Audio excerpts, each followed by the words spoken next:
Pernahkah kamu memperhatikan bahwa tape bisa menghangat sendiri saat disimpan? Atau kenapa kadang muncul bau tajam dan gas seperti balon kecil saat membuka wadah fermentasi? Ternyata bukan hanya mikroba yang bekerja. Ada proses fisika dan kimia yang hebat di balik semua itu. Fermentasi bukan cuma soal rasa, tapi juga soal energi, suhu, pH, dan gas. Hari ini kita akan membongkar dapur sains di balik proses fermentasi yang selama ini tersembunyi di dapur rumah kita sendiri.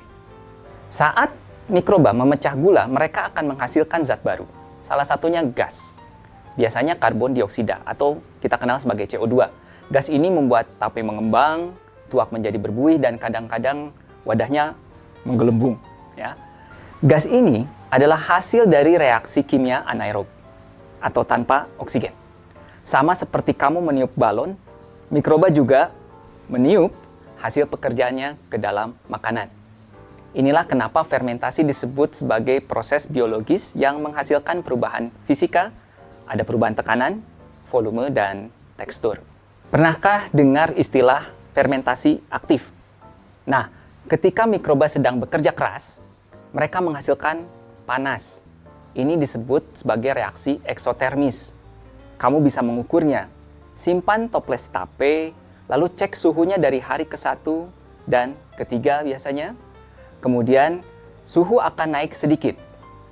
Ini bukti bahwa proses kimia sedang berlangsung. Proses ini juga bisa kamu temukan di buku SMA kelas 12 saat membahas reaksi eksoterm dan endoterm. Nah, mikroorganisme juga bisa mengubah pH. Saat Lactobacillus bekerja, mereka menghasilkan asam laktat. Ini membuat lingkungan menjadi asam atau pH turun. pH penting untuk mengontrol fermentasi. Jika pH ini terlalu rendah, mikroba baik akan menang. Tapi kalau pH-nya tidak turun, mikroba pembusuk bisa berkembang. Disinilah pentingnya kimia di balik proses fermentasi.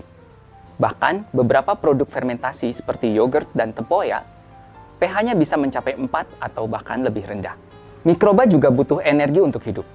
Mereka memecah gula dari bahan makanan lalu menghasilkan ATP, energi bagi sel mikroba. Sebagian energi juga dilepas dalam bentuk panas, gas, senyawa kimia yang menciptakan aroma. Kamu bisa bayangkan, seperti tubuh kita memecah nasi menjadi tenaga, mikroba juga makan untuk menghasilkan tenaga.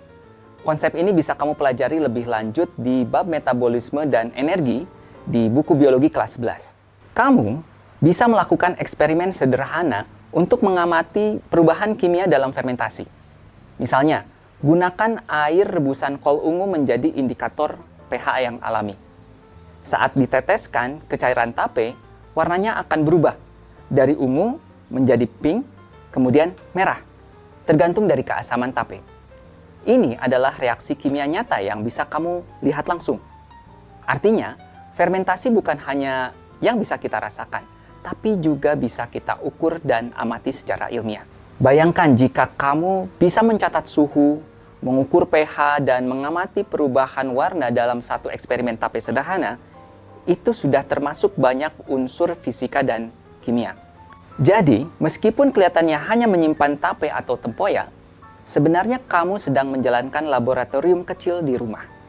Dan ini bisa jadi cara menyenangkan belajar IPA di sekolah. Coba mulai sekarang. Amati lebih dekat proses fermentasi di sekitarmu.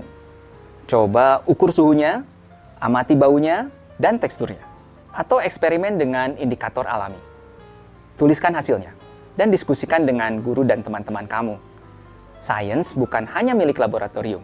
Sains bisa tumbuh dari dapur rumahmu, dan kamu bisa jadi ilmuwan yang menemukan sesuatu dari yang paling sederhana. Sampai jumpa di modul berikutnya. Kita akan bahas siapa mikroba yang bekerja dan betapa kayanya biodiversitas lokal di balik makanan kita.